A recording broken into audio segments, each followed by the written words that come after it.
What's up, bikers, and welcome to a new week of Fit for Racing. We're going to start with a general warm-up, which is a 21 position or 21 squats. It's got a name. We're going to do some squats in various positions. A dive bomber push-up and a pull-up. We've got variations for scaling options. So this first part, it's a squat complex. You're going to do 3 in each position. So 3 regular air squats, then a narrow foot position, heels out for 3, then wide or sumo squat, if you will.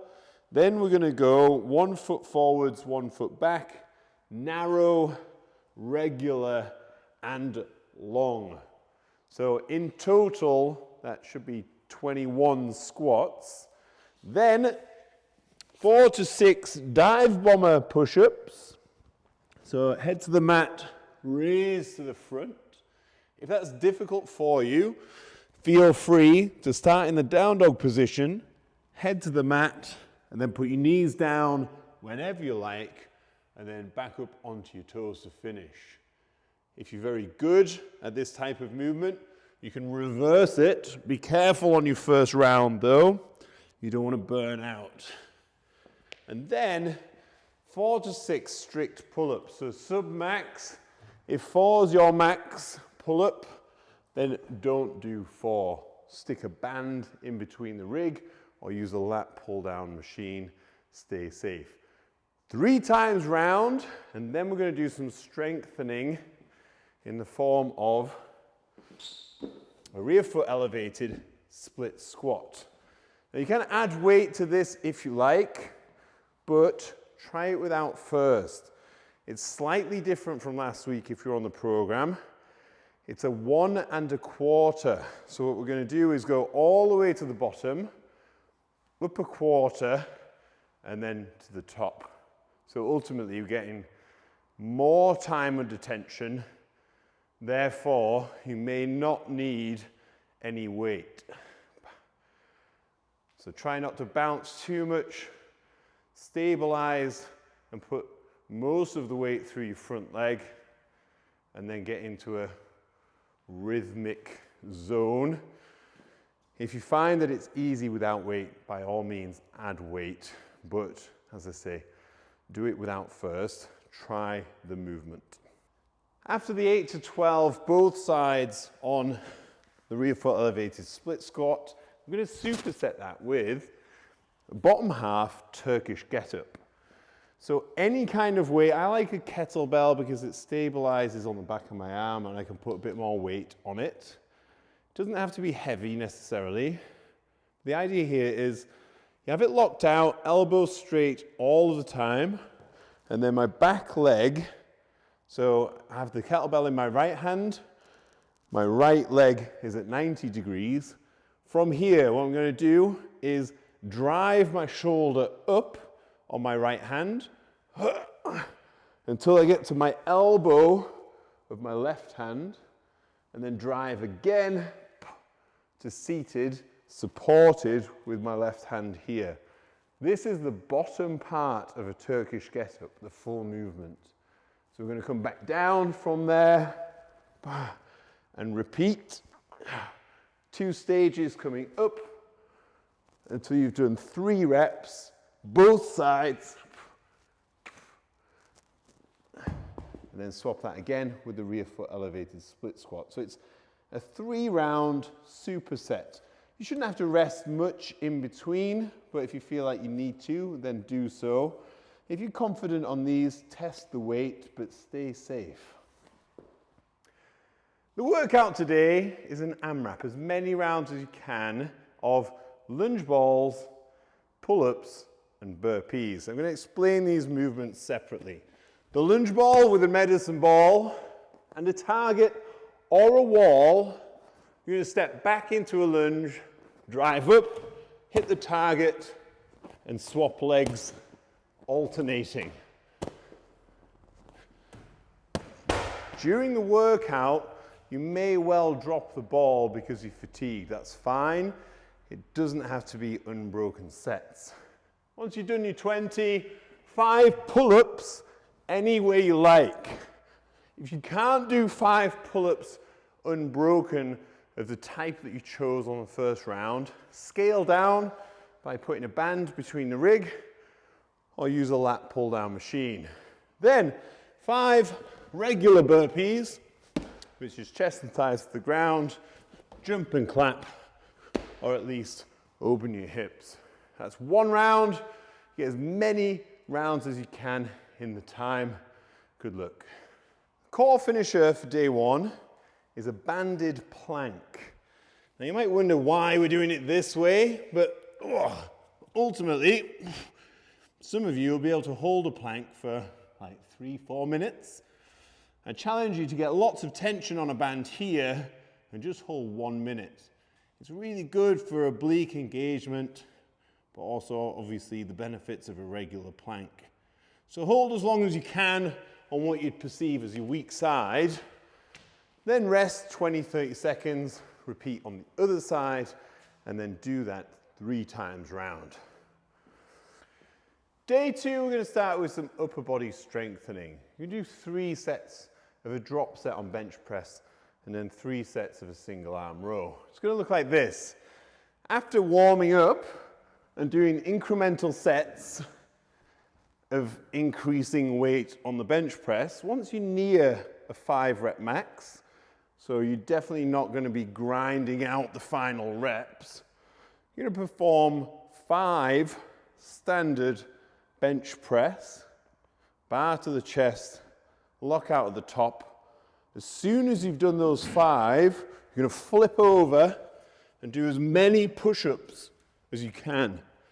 If you can't perform 5 regular push-ups, go to your knees.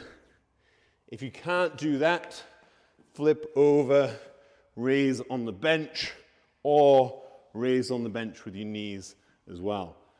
So lots of variation in the loading of the body weight push-up, and obviously the variation on the barbell is up to you with the weight that you put on. Rest 2 to 3 minutes in between each set.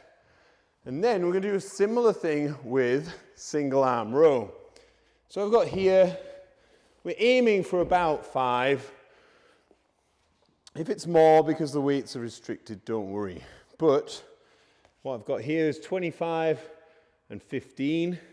So I'll do a similar 5 reps with this. If this was the heaviest I had, I'd maybe go up to 8, then throw it away. Pick up something that's roughly half the weight, and then rep as many as I can.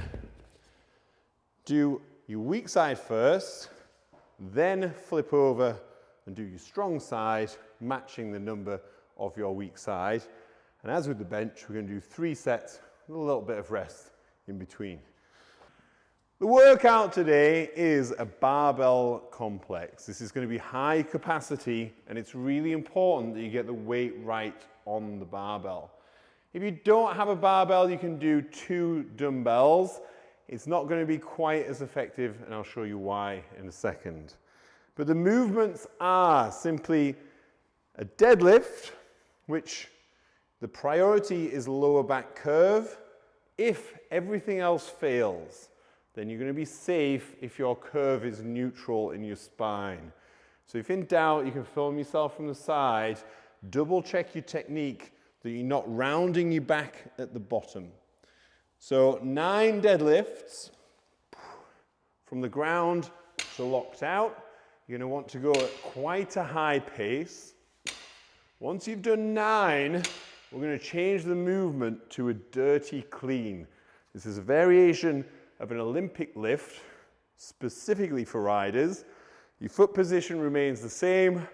The hinge is pretty much the same, but you're going to push your knees back in this over the bar position. And from here, with the bar in front of your knees, you're going to turn it over to land with elbows underneath the bar. There's going to be 6 of these. Before then, a dip drive and press 3 overhead, and then placing the bar on your back for 6 jumping back squats. And finally, 6 burpees over the bar before picking it up again. So once you've done 1 round, I mean, you can break as much as you like, but you should be going reasonably fast on it. What might happen is that you end up doing 8 of the deadlift, dropping the bar, taking a rest, doing the 9th deadlift and 6 cleans, dropping the bar, taking a rest, and then coming up again for the overhead and back squats. It's a big capacity builder, great for the grip, especially good for the hinge. It's going to be disgusting if you get the weight right. If it's too light and you go fully unbroken, that's fine if you're staying safe and practicing the movements, but ultimately we want a good amount of weight that's going to test you whilst you can just maintain the form of a braced midline. Good luck. The finisher for today, a little bit of different core. We're going to engage the glutes a fair amount. We're going to be in a reverse push-up, so between 2 boxes or chairs. Then you're going to hold here whilst walking your legs in a steady pace, bracing your midline, elbows driving into the boxes, nice vigilant tension through your legs.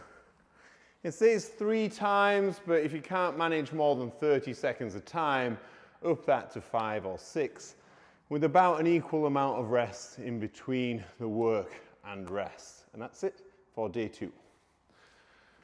Day 3 starts with a little triplet, 3 movements. You're going to go at a steady pace of a drop lunge. Let's go sideways on so you can see this. You're going to go tall onto the toes, and then you're going to literally drop, hit the ground, and come back up. Reset, knee to the ground, come back up. 12 one side, 12 on the other side. Then, with a raised platform, unless you're an absolute beast, you're going to do 8 to 12 archer push-ups. Down so your thumb hits your armpit, back up, and repeat on the other side. That's the only one of these 3 that's alternating. Then a Cossack squat, a nice wide foot position, toes pointing almost forwards. You're going to drive the front knee as far forward as you can, pushing the butt back and a stretch in the groin to standing for 12 reps, all on one side, 12 on the other, and that's 1 round of 3. You can rest as much as you like between these, but make sure the pace is high, your heart rate increases, because we've got a good workout to do next. Strengthening again in a superset. We're doing 3 rounds of this. It's a trap bar split leg deadlift, or you can use kettlebells and dumbbells. I'll show you in just a second. So with this movement, you're going to do 12 to 15 each side. So here I've got my left foot forwards, my right toe is in line with my left foot heel, and then with your shin almost vertical, slightly back, the majority of the weight is on your front foot. From here, pull your chest tall, which stabilizes your spine and keeps it nice and straight. And then from there, I'm going to drive up with the majority of the weight in my front foot to repeat in a steady motion for 12 reps. Swap over once you've done one side, repeat on the other. And as you can see, you can do this movement if you don't have a trap bar, but you have dumbbells or kettlebells. Once you've done both sides, rest a little bit, and we're going 20 to 30, heel raised, narrow foot squat. If you can get more than 30, hold some weight, but you only need a little bit to make it heavy or feel heavy on the quads. So this is posterior chain, glutes and hamstrings, quad dominant, narrow foot, working all of the hip. It's going to be very good for your riding. The workout today is a little bit different. It is on the minute every minute for 21 minutes, so it becomes 7 rounds. But one of those minutes is a rest. The first one is 2 movements, either an assault bike or a turbo trainer, and you can go at it really, really hard, blast it for 20 seconds exactly, and as quickly as you can, hop off the bike, take a wider than normal push-up position with your hands, and then hold in what we call an attack position push-up. If you have a particular width of your bars on your bike, then you can hold that or thereabouts. Hold it as long as you can, so that there what we're doing is bracing and breathing after a high intensity effort. So you're going to hopefully be able to rest that 40 seconds between the 20 seconds bike and the end of the minute. Then quickly transition to a banded ski sit. If you don't have a band, then you can do it against the wall. That's perfectly fine. This is a really good position to finish off the quads, stabilizing. Hold as long as you can in minute 2.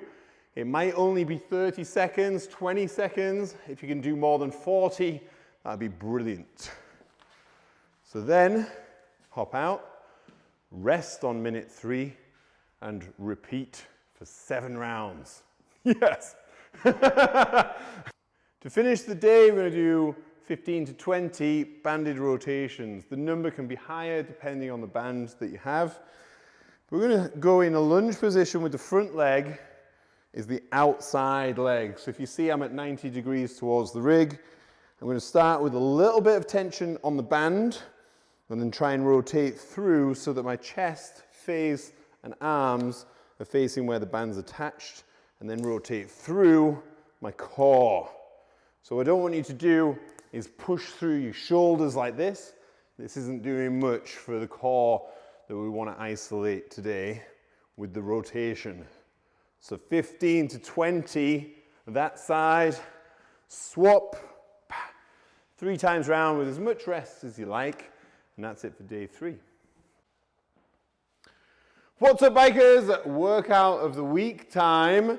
This one is reasonably difficult. However, there are scaling options, and you'll see those in a second.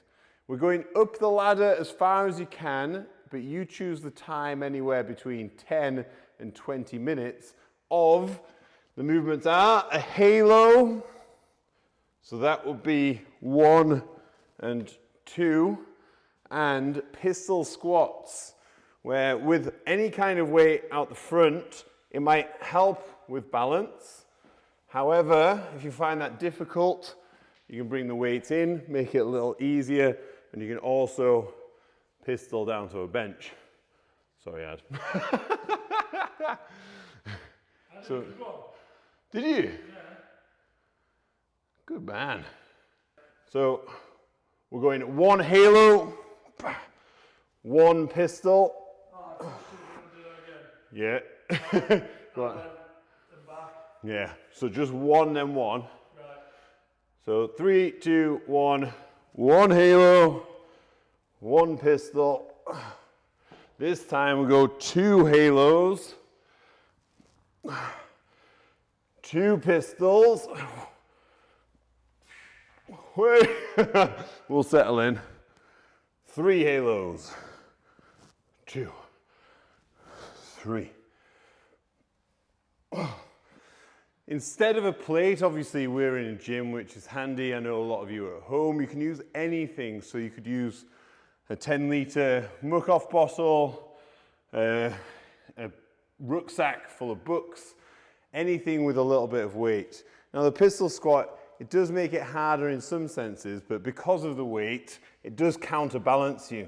So if I didn't have this, there's a fair chance that my ankle mobility wouldn't allow me to get down there. So you can also put a plate or a book under your heel, and that'll change the angle of everything to make it a little easier on the mechanics. but not necessarily easier on your quads. So if you do struggle with the pistol squat, you can also do this holding a weight and just do an air squat or a goblet squat. That's it for workout of the week. Sign up to a better program with the home workout program, all Fit for Racing. Otherwise, I'll see you next week.